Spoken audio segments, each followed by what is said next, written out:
Now, if you clicked on this video, no, this is not clickbait. I actually think I have reason to believe the sequel trilogy is being retconned. Now, if you haven't heard the rumor, there is this rumor floating around the internet that the sequel trilogy may be getting retconned. And I'm not sure where it started, but it talks about the possibility that using the World Between Worlds and Ahsoka, it would be explained that there is a main timeline and then an alternate timeline through an echo. Basically, there would be this timeline and this alternate timeline where the sequel trilogy ends up being the branch timeline, and the main timeline is then filled with what Disney's going to be doing in the future with a lot of the original trilogy characters from the Ahsoka show and all of that kind of forming this new main timeline. Now, this technically wouldn't represent the term retcon. This would literally be an alternate timeline that would basically say, yeah, the sequels are their own thing in their own timeline, essentially saying it's not canon without saying it's not canon. Now, this obviously raises the question, how or why would they do this? In terms of the how, if you're not familiar with the World Between Worlds, the World Between Worlds is an extra dimensional plane within the Force, outside of normal time and space, and there are windows or portals into certain events across this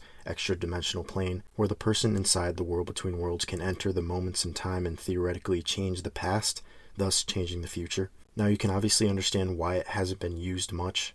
It creates a lot of potential problems if they were to explore this world more, but in a way, it is the perfect way to do what is being rumored. Now, as to why they would do this, there have been a number of different things in Star Wars news over the past month or two that hint at something like this happening. I think this rumor needs to be taken with a huge grain of salt because it is a rumor, and it is a massive rumor. But anyway, let me start off small. A little while ago, really on May the 4th, Nielsen and Lucasfilm came out with numbers regarding how popular certain Star Wars movies and TV shows were, and what did really well was things around the original and prequel trilogy. What didn't do as well was anything outside of that, mainly in that sequel trilogy timeline. And another thing, and all of this news seems to be tied together in some way or another, which makes it even more interesting, is that even before this, the Disney parks Galaxy's Edge, to be more specific, Galaxy's Edge is no longer being locked mainly into the sequel era timeline. Disney is now opening it up to multiple eras, including the original trilogy with characters like Luke, Leia, Han, and Vader appearing. Now, Rey and the Resistance are still there, so it's not like Disney completely erased the sequels from the parks, but it is interesting that they're clearly leaning harder into the original trilogy and classic Star Wars iconography. Now, if you want to feed the rumor a little more, that could just be a coincidence, or maybe Lucasfilm got this information that people enjoyed the original trilogy characters more than the sequel trilogy characters, got ahead of it, and decided to make some changes at Galaxy's Edge. Now, for the first big indication of this rumor, I believe even before the Galaxy's Edge news and Nielsen chart numbers, or maybe it happened somewhere in between, at MegaCon this year, Claudia Gray and Timothy Zahn talked about not being able to use Mara Jade in current canon books. Now, why would this have anything to do with retconning the sequels? Stick with me here.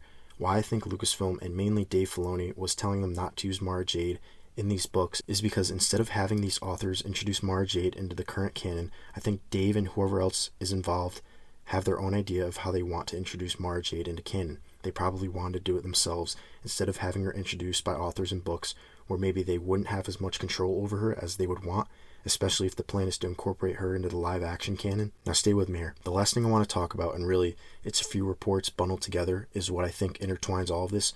One of the most recent reports talks about Ahsoka Season 2 being pushed to 2027 because of reshoots. There was also a report that Dave Filoni had a meeting with the higher-ups at Disney discussing his vision for Star Wars moving forward, and apparently that vision included Ahsoka Season 2 and the Mando-Ahsoka crossover movie, that Heir to the Empire type of movie, being discussed. So what is so interesting about these two reports? Well, for one, Ahsoka Season 2 had wrapped filming, I want to say last year, so this delay comes as a bit of a surprise, seeing as how it seems like there had been more than enough time to get the show ready to air. Now, because they had this meeting recently, I want to say a week or two ago, or maybe it was a few weeks ago, where they had discussed this vision of Star Wars moving forward, and that included the push for original trilogy and George Lucas characters being involved. It makes the reshoots a lot more interesting, because what would these reshoots indicate? To me, it would indicate that changes are being made to Ahsoka Season 2, things are being added and things are being taken out to fit this new vision that Dave pitched to the higher-ups.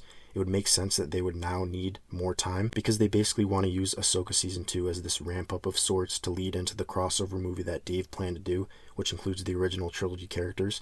And not only does it include them, but it sounds like they're going to be at the forefront of the plot, the story, and the driving force of the movie, and really the future of the Star Wars brand moving forward. Now here's where it gets a little weird. There were conflicting reports saying that the Heir to the Empire movie was being scrapped, but I think that may have been misinterpreted. I think it was more that parts of that movie were being scrapped and replaced with others, because what I saw and heard was that they were going to change and scrap some parts of that movie that maybe didn't fit this new vision they had going forward. So somewhere in between, things got mixed up in translation where the movie sounded like it was being scrapped, when in reality, it may have just been parts of it being scrapped.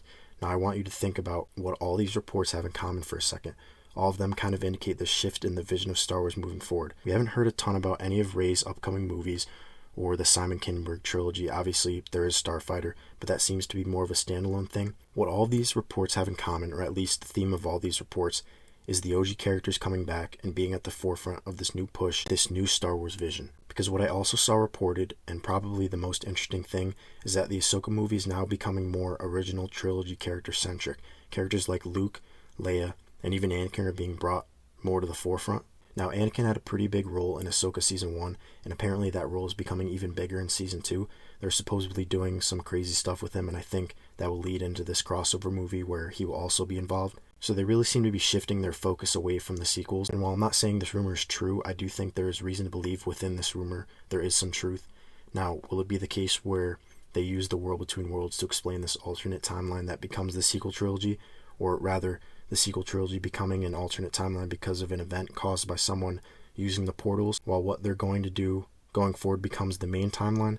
That seems kind of far-fetched and very bold, and obviously, if you're a sequel trilogy fan, I'm sure you don't like this news, and if you don't like the sequels, I'm sure you probably do like this news. Although maybe you also don't like this news because you're worried about Disney messing up the original trilogy characters even more than they already have, because I know that concern is out there. But in some way, shape, or form, I think this rumor and all of this news that has been reported are tied together somehow. I tried to piece it together the best I could, but again, this is all speculation. I think this could be what is happening. I genuinely think there is a shift in the way that they want to do things with Star Wars, and I think they're shifting away from the sequel trilogy characters, especially with Mara Jade. I think that is one of the bigger indications. I think them not wanting to include Mara Jade in books is the biggest indication that they want to use her in live action, because otherwise why would they not let these authors write about her? I mean, they already had in Legends, but I seriously think they have ideas for Mara Jade that they don't want muddled in with other media. I think they want to introduce her into canon the way they want to introduce her. I think they have a specific way they want to introduce her in canon, and obviously I hope that is as close to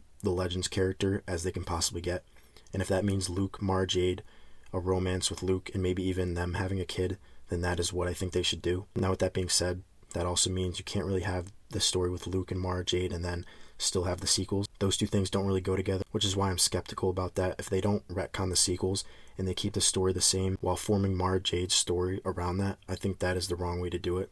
I don't think that works. But on the other side of it, if you include Mara Jade and adapt her from Legends so that she's the same character from Legends, then you can't really have the sequel trilogy, and therefore you have to introduce this alternate timeline like the rumor suggests. So obviously the latter would be a massive thing to do, and I would ultimately be surprised if they did something like that, but I do think there's evidence to suggest that these things could be true and that they are connected. So yeah, if you're seeing this, let me know what you think about everything I talked about, and maybe there is stuff I haven't seen that either debunks this or fuels this even more, but like I said, let me know what you think, and that's it.